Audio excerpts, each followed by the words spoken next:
nyakubahwa umuyobozi w'akarere ka Musanze agateganyo nyakubahwa bashumba b'indembo abayobozi mu nzego bwite za leta zitandukanye turi kumwe bashumba baririmbyi banyetorero mwese baturage b'akarere ka Musanze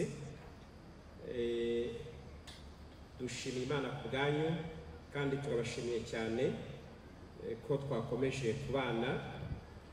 Ntabwo dufite byinshi byo kuvuga uyu mwanya kuko uyu ni umunsi wa kabiri kandi iki giterane kizasoza umunsi w'ejo, ariko nyakubahwa umuyobozi w'akarere Korali Jehova Jire ifatanije n'ubuyobozi bw'itorero twateguye iyi minsi 3 y'umwihariko wo gukora ivugabutumwa muri aka karere. Rero uyu ni umunsi wa kabiri ko twatangiye umunsi w'ejo, tuzasoza umunsi w'ejo ku cyumweru, kandi iri vugabutumwa rikubiyemo ibikorwa bitandukanye, harimo indirimbo, ijambo ry'Imana, ubuhamya, ibikorwa by'urukundo, gusenga, ariko n'ibirenge byacu nk'abantu b'Imana aho tugenda hose tuzi ko ari ibirenge bisiga umugisha w'Imana. Kandi ibi bikorwa bifite insanganyamatsiko cyangwa se intego yo kuvuga ko Imana itsinze. Ubwo n'ubuhanuzi ku gihugu cyacu, hari byinshi twabonye Imana igenda idutsindira, kandi n'ibindi byose tugihanganye nabwo uyu munsi mu izina rya Kristo Yesu turatangaje ngo Imana iratsinze. Ni nako dutangaje ku itorero, niko dutangaje mu miryango yacu, kandi mwe mwese mutwumva ufite ibyo ahanganye nabyo ubwoba nibushire, Yesu yaratsinze. Ibyo bikorwa by'ivugabutumwa birimo intego zitandukanye, harimo kurwanya ibiyobyabwenge, kandi twizera ko ubutumwa bwiza bwa Yesu Kristo buhindura, bukiza, bukura abantu mu biyobyabwenge ariko nabyo bikabavamo. Kandi dufite ubuhamya butandukanye, mwumvise mwene data waduhaye ubuhamya twigisha uyu munsi wabibayemo ariko Imana ikabimukuramo. Uyu munsi ni umwe mu baganga dufite mu gihugu cyacu, hari n'abandi benshi Imana yagiriye neza. Uyu murimo rero wo kurwanya ibiyobyabwenge, nyakubahwa umuyobozi w'akarere, turakomeza tuwufatikanye kuko tuzi ko ni kimwe mu byugarije urubyiruko rwacu ndetse n'izindi ngeri zitari zimwe. Umwaka ushize twakoze ibikorwa bitandukanye nk'ibi byo kuvuga ubutumwa no kurwanya ibiyobyabwenge, kandi muri uwo mwaka abasaga 6,400 barahindutse, bakira Yesu, babivamo. Ibyo turabishimira Imana. Uyu munsi naho mu bantu twakiriye baje kwihana harimo 22 bari barabaswe n'ibiyobyabwenge, ariko nabwo Yesu aratsinze kuko guhera uyu munsi Yesu Kristo arabakishije. Ikindi ni uko twagarutse cyane ku kurwanya inda ziterwa abangavu. Ni kimwe mu bibazo igihugu cyacu gifite. Ubutumwa rero burimo ko dukwiye gufatanya twese hamwe kwamagana ababikora, ariko ikindi tukanafasha abagize ingorane, abo bana b'abakobwa bagize ingorane baterwa inda, kugira ngo tubafashe mu kubarera, mu kubigisha. Uyu munsi nk'itora ADPR dufite abana b'abakobwa batewe inda 779 twafashije, turi gufasha mu gihugu hose, babumbiwe amatsinda 39 yo kubafasha kwiteza imbere, ariko tukanabafasha no mu yindi myuga itandukanye. Ikindi tugarukaho muri iri vugabutumwa n'imiryango, kurwanya amakimbirane mu miryango, kuko uko tugira imiryango iri mu makimbirane niho tubonamo ingorane zirimo abana bata amashuri, niho tubona ibibazo by'igwingira mu buryo butandukanye. Ariko uyu munsi inyigisho n'ibiganiro twamamaje muri uyu mujyi wa Musanze hari harimo gukangurira imiryango ko bakwiye kubana neza kugira ngo tubashe kubaka igihugu cyacu, kandi harimo n'ibyo kurwanya igwingira n'imirire mibi mu bana. Nk'itorero ADPR mu gihugu twatangijemo gahunda twise igikoni cy'itorero mu kurwanya igwingira ry'abana. Muri amezi 6 ashize twamaze kubaka uturima 13,000 birenga, ndetse tunatanga n'amatungo yo gufasha imiryango mu rwego rwo kurwanya imirire mibi ndetse n'igwingira. Turashaka rero kubashimira nk'ubuyobozi bw'akarere, kubashimira ibi bikorwa, iki giterane, kuba turi hano kuri stade naho twagiye umunsi w'ejo n'ejo kuzahagaruka. Mumfashe abari hano mwese dushimire ubuyobozi bw'akarere ko iyo tudafatanya ntabwo byari koroha ko igiterane nk'iki tugikorera hano, kandi ibi turabikesha ubuyobozi bwiza dufite bw'igihugu cyacu. Nyakubahwa muyobozi w'akarere, itorero ADPR twishimiye uburyo igihugu cyacu cy'u Rwanda kiyobowe. Muzadushimirire nyakubahwa Perezida wa Repubulika Paul Kagame, kandi dushyigikiye aho tugana nk'igihugu cyacu cy'u Rwanda. Ngana ku musozo, ndashima n'ubundi umuyobozi w'akarere w'agateganyo mubwira ko nk'itorero ADPR tuzabashyigikira mu nshingano mwahawe. Hano twafite umushumba w'ururembo rwa Muhoza rukorera mu turere 3 harimo Musanze, Burera na Gakenke, ariko by'umwihariko icyicaro cyarwo kiri hano i Musanze. Kandi muri Musanze tugiramo amatorero 67, ayo yose tuzakomeza dufatikanye muri kano karere kugira ngo inshingano mufite tuzafatikanye natwe dushyireho iwacu umusanzu kugira ngo muzigereho. Turabashimira cyane uyu mwanya mwaduhaye, kandi abanyetorero mwese muri hano n'abandi mutwumva, dukomeze dukora ibikorwa by'ivugabutumwa kwagura ubwami bw'Imana, dufasha abantu kugira imibereho myiza. Ndabizi ko hari ibikorwa byo gutanga mituelle de santé. Muri aya mezi 6 ashize twafashije abantu barenze 27 kubona ubwisungane mu kwivuza. Ubu turi kubakira amazu 692 abantu batabafite aho kuba. Ndahamagara abakristo ba ADPR kugira ngo dukomeze dufatanye gukora ibyo bikorwa bitugeza ku mpinduka zuzuye.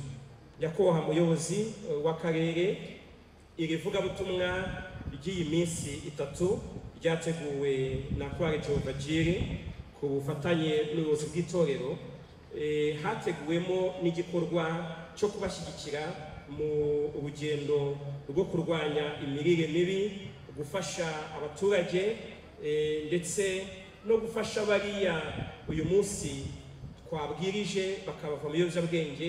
Niyo mpamvu mu gihe mbahamagara kugira ngo mutugezeho ubutumwa mwateguriye abantu bose bari hano, nanahamagare umuyobozi wa Chorale Jehova Jireh kugira ngo tubagezeho inkunga yateguwe mu rwego rwo gushyigikira akarere mu urwo rugendo muri ibyo bikorwa. Nyakubahwa muyobozi w'akarere, mwegere hino kugira ngo tubakire mutugezeho ubutumwa mwaduteguriye, ariko tunabagezeho inkunga yateguwe mu rugendo rwo gufasha mu gikorwa cyo kurwanya igwingira n'imirire mibi, kuko hari imiryango ikwiye guhabwa amatungo magufi.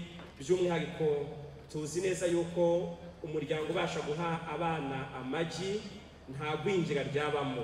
Rero uyu munsi turi hano kugira ngo tubabwire ko ubutumwa bwiza burahindura, burakiza, ariko ibiganza twahawe n'ubutunzi twahawe nabwo buhindura abantu mu buryo bwuzuye. Munshimire umuyobozi w'akarere nabo bafatanya bose. Sabe begeze hino ni sheke twateguye. Umushumba mukuru wa ADPR mu Rwanda, nyakubahwa umuyobozi w'ubutegetsi n'abakozi muri ADPR, nyakubahwa umushumba w'ururembo rwa Kigali, nyakubahwa umushumba w'ururembo rwa Muhoza, banyakubahwa bagize korali Jehova Jire, banyakubahwa abashyitsi bahire, banyakubahwa abakristo mwese, mbanje kubasuhuza mugira amahoro kandi Yesu ashimwe. Nejejwe rero no kwifatanya namwe muri iki giterane, kuba mwarahisemo kugikorera i Musanze bitwereka umubano mwiza n'ubufatanye n'urukundo mudukunda. Ndabibashimiye. Uyu munsi Imana iratsinze kandi itsindiye muri Musanze.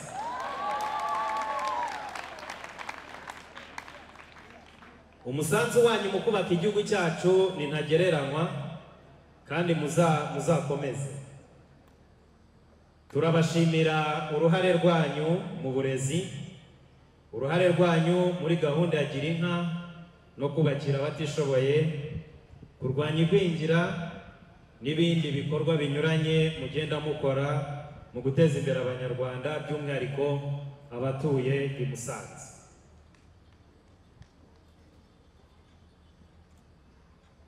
Ndabashimira rero kuba mwarahisemo kudufasha kurwanya ingeso mbi yo gukoresha ibiyobyabwenge, mukadufasha kurwanya inda zitateguwe, mukadufasha guharanira ko abana bose bajya ku ishuri, mukanadufasha guca igwingira, amakimbirane mu ngo n'ibindi bibazo binyuranye bigenda bigaragara muri sosiyete yacu.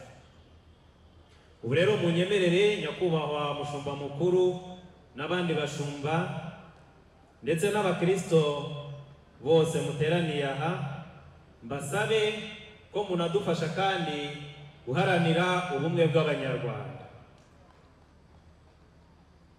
Mudufashe gukangurira abakristo bose kwirinda amacakubiri aho yaturuka hose, uko biteganywa n'itegeko nshinga rya Repubulika y'u Rwanda ryo muri 2003 ryavuguruwe muri 2015 mu ngingo yaryo ya 16 iteganya ko Abanyarwanda bose bavukana kandi bagakomeza kugira uburenganzira n'ubwisanzure bingana.